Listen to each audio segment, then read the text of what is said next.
কোটা সংস্কার আন্দোলনের সংঘাত সহিংসতায় প্রাণ হারানোদের ৫ জনের বাড়ি কুষ্টিয়ায়, এর মধ্যে ৩ জন মারা গেছেন ঢাকায়, ২ জন নারায়ণগঞ্জে। কিছুতেই থামছে না স্বজন হারাদের আহাজারি।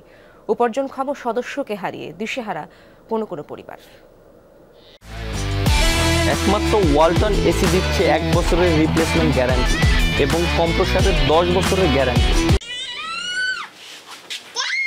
আর কখনোই বাবার কোলে ওঠা হবে না ছোট্ট শিশু মাহিমের। কোটা সংস্কার আন্দোলন ঘিরে সহিংসতার আগুনে পুড়ে না ফেরার দেশে পাড়ি জমিয়েছেন বাবা আব্দুস সালাম। সন্তানের এমন মৃত্যুতে নির্বাক বৃদ্ধ মা।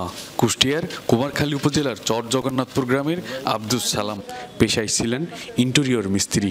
পেশাগত কাজে সম্প্রতি নারায়ণগঞ্জে যান সালাম। যেখানে কাজ করছিলেন সেই ভবনে দুর্বৃত্তরা আগুন দিলে পুড়ে মৃত্যু হয় তার।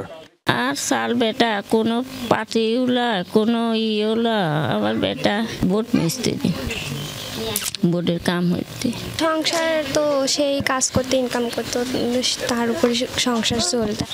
পাশের গ্রামের সেলিম মণ্ডলের বাড়িতেও থামিনি স্বজনদের আহাজারি। সালামের সাথেই নারায়ণগঞ্জে কাজে গিয়েছিলেন সেলিম। আগুনে প্রাণ যায় তারও। আবার লাঠি ছাল যা করছে, যে ছোট কাকারা যেন কাম করে সেটা আগুন ধরে কাকারা মরে যাচ্ছে। তুই দুবার মন বোন ধরে বাড়িতে আইসো। মরার আগে বলিলে ফোনে বললি যে মা আমার আর প্রাণ বাঁচতেছে না, আমার জন্য দোয়া করবেন, আমরা আর জানে বাঁচতেছে না।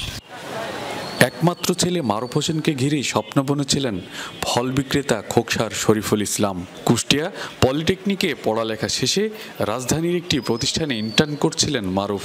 সংঘাতের সময় গুলিবিদ্ধ হয়ে মৃত্যু হয় তার। কোনো সান্ত্বনাতেই থামছে না স্বজনদের চোখের পানি। সন্ধ্যে পোকা থেকে আপনি কি আমি কাছে আগে মারুফের আব্বু কয় মারুফ তো ডেট হয়ে গেছে। আমি কি কয় কি মারুফের গুলি লাগেছে, গুলি লেগে আসছে, সে মারা গেছে। হাসপাতালে আপনারা জামাইক নিয়ে যান। এক ছেলেই মানুষ করেছিলাম কষ্ট করে, লেখাপড়া শিখাইয়া ঢাকা দিয়ে পাঠাইছিলাম ইন্টার্নি করতে। কুমারখালীর শিলাইদহ কসবা গ্রামের আলমগীর রাজধানীতে একটি কোম্পানির গাড়ি চালক ছিলেন। গুলিতে প্রাণ গেছে তারও। উপার্জনক্ষম সদস্যকে হারিয়ে দিশেহারা পরিবার। বাচ্চা কাচ্চা তার বউ কিভাবে লালন পালন করবো, আমার জোর জমা নাই, আমার টাকা পয়সা নাই, ছেলে পেলে নেই, কিভাবে আমি চলবো এই বয়সে ধরে মানুষে, কিভাবে বলবো। কয়া ইউনিয়নের মহির আলী পরিবার সহ বসবাস করেন ঢাকার সাভারে। তার সন্তান ইয়ামিন আলী নিহত হয়েছেন কোটা সংস্কার আন্দোলনে। তার মৃত্যুতে এলাকায় শোকের ছায়া। নামাজ পড়ি নাকি বন্ধুরা ডাকেছিল যে আমরা হসপিটালে আছি, আসো। তাই দেখছি যে ওখানে ওই গুলি লাগি মারা গেছে। এছাড়া কোটা সংস্কার আন্দোলন ঘিরে সংঘাত সহিংসতার সময় গুরুতর আহত কুষ্টিয়ার আরও কয়েকজন হাসপাতালে চিকিৎসাধীন। তারা জীবন জীবিকার তাগিদে রাজধানীতেই থাকতেন। রুহুল আমিন বাবু, যমুনা নিউজ, কুষ্টিয়া।